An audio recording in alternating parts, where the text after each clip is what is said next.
No, Why? because we've seen him do it over and over again. He's played, 6, 7 periods for us this year, and we're going to lose confidence in him? Not a chance. He's a good goaltender. Our guys believe in him, and it's hard when you haven't played for a while. We played back-to-back. He got the shitty end of the schedule, but that's the way it goes. And would he like to have one back?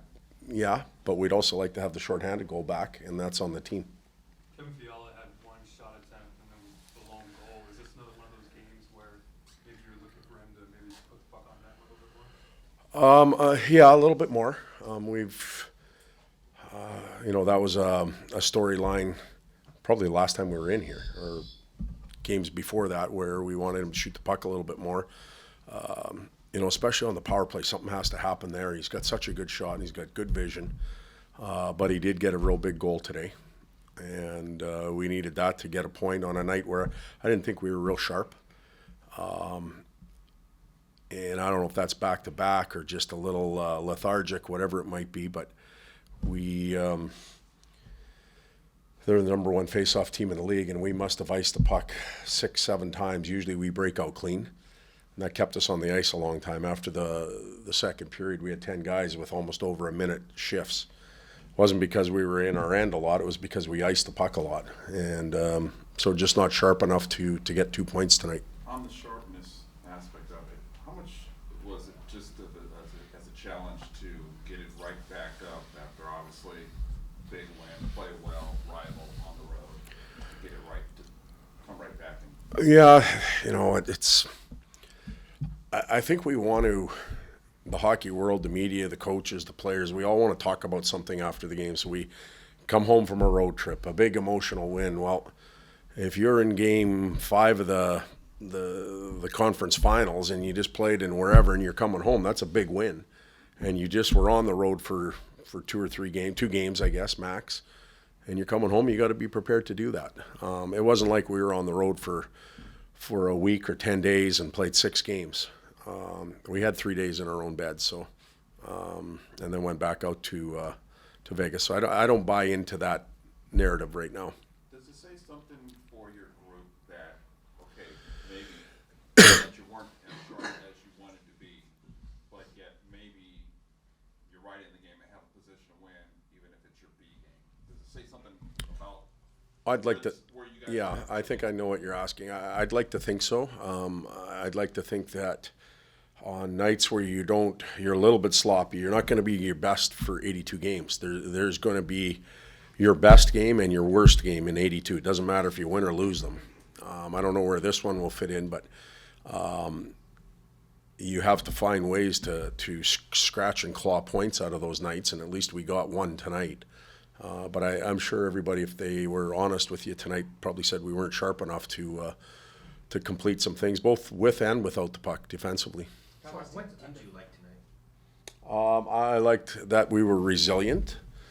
I thought our penalty kill did a really good job. Again, it's done that for a while.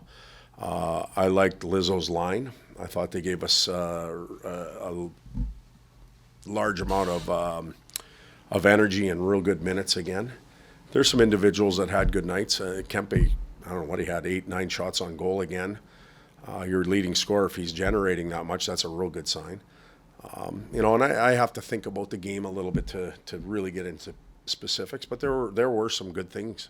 England led up Zona tonight. He's made a few intrepid plays across the year, whether it's the physical side or jumping in the rush. Can you just talk about his performance this season as a guy who wasn't really clear what his role was when he was signed, but he's stuck and playing every game? Not clear to this room, but certainly clear to us. We knew what we were getting and what we expected to get from him. He's our shepherd. He kind of takes care of the group, and he does it he does it the right way. He's very well admired in the locker room, and I think he's got better in what we just play our 13th game. Every night I think he's got better. There's no slippage in his game. Brings the physicality. He doesn't take stupid penalties. His mouth isn't running off. He just plays the game, and he shepherds the group, and we're lucky to have him.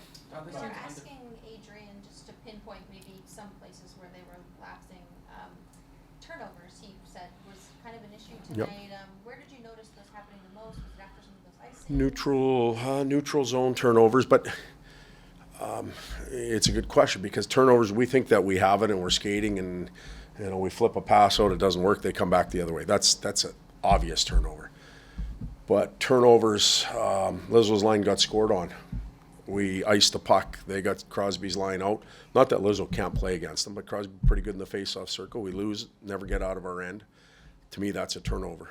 And I bet you that happened 6-7 times in the first 2 periods alone. So we weren't near as sharp as we needed to be. That's a turnover in my mind. Now, they seem undefeated on the road and has been fairly dominant in most of those away wins, but maybe hasn't found those levels at home. Is that just random coincidence in your mind, or are there things that you can point to as why you've been so much better on the road as opposed to home? Well, early in the year speaks for itself. I don't know if I have to rehash that. We had a lot of self-inflicted wounds, and that just flat out cost us games.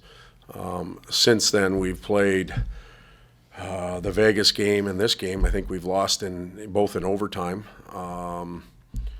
Both back-to-backs, both against very good teams, veteran teams that are well experienced, but so are we. We were close, so I don't put a lot of credence into the home and road thing yet. No. Speaking of, mentioned England, Jordan, how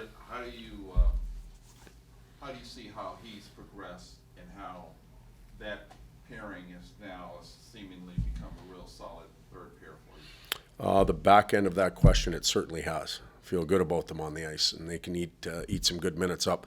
They both play a role in special teams. Obviously, Andres on the penalty kill, Spenny a lot more on the power play. We're getting quality minutes out of them in those situations. One's a heady player, sees the ice well, and has a booming shot. That would be Spenny. The other one's physical and patrols. We've got separate ingredients on that line. Spenny has, Andreas, has improved, I think, nightly, and he looks more confident. Just the way he pivots around pucks, the way he's choosing to shoot them. So they're both certainly getting passing grades right now. Now, there's been a lot made about this team's depth and how important that's been, and for good reason, but how important is it for your big guys like Adrian, like Andre, that have stepped up recently on the production side of things? Well, there's a pecking order on your team too, and it sorts itself out. The coach can't sit there and just put everybody in the right seat. They sort themselves out as the year goes on, and that's happening. But there's always competition within, and Kopi and Juice and those guys are sorting it out. They're producing and scoring. But I still think it's the team as a whole that's going to give us a chance at any success. So it won't be one individual or two. It will be the team as a whole. Company's on an 8-game point streak. Q's got 5. These guys were once talked about as being inconsistent. What does it say for your player development and your staff as well, that they're presently probably your most consistent producers? Well, I think it speaks more to the player than to us. They've both matured in different time frames. They're both confident now. Interestingly enough, I believe Juice was drafted as a center as well, and now he's on the wing, but there's nothing wrong with that. And they have a pretty good center iceman right now that stabilizes things. So development has a huge role. And development goes way beyond passing and shooting. There's the mental part, the physical part. So organizationally, both of them are real good stories. Another Kopitar milestone has been moved to the point. We know he prefers the focus to be on the team. Just how's he kind of handling all these individual achievements one after another? Well, it seems to be happening every night. So, the sun comes up and it goes down, and Kopi sets a record, and we move on. So I just think it's another hockey game.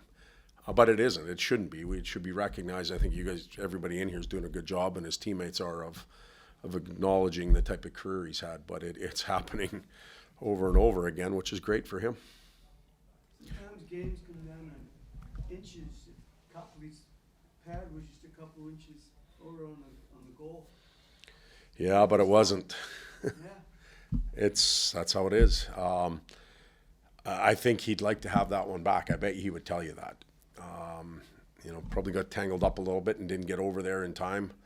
Would likely make that save quite often, but that it happened, and we move on.